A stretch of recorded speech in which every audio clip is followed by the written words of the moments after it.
but it's kind of like you're placing a bet, right? Do I place a bet on my time to train this guy, or do I place a bet on finding someone new?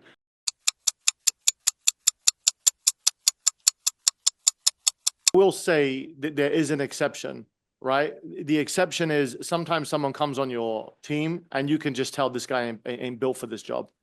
And that's happened a few occasions with us. It's the rare occasion, but it has happened. We had this one dude last year that we brought on within the first week, and I had never seen Colt ever do this before. He cut the guy within week one. He just knew this guy doesn't sound the way we need him to sound.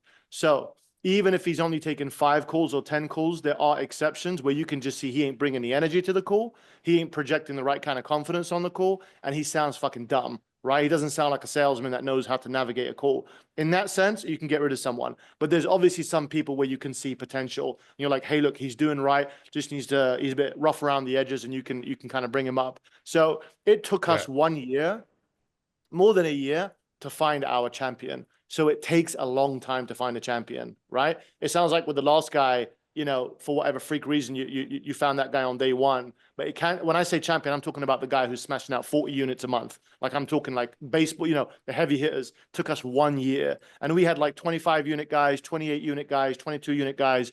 It took us a while to find this other dude. So you can go back into the recruitment cycle, but it's kind of like you're placing a bet, right? Do I place a bet on my time to train this guy, or do I place a bet on finding someone new? And then the finding the someone new means you have to get back on the call. I would personally say keep one of them and just keep recruiting. Keep recruiting, find someone else. But that dude that doesn't sound good, dude, if here's what I would say, the usual indicator is if you've lost confidence. When I've lost confidence in someone, I'm like, dude, I just can't trust this guy no more. You know, we let him go.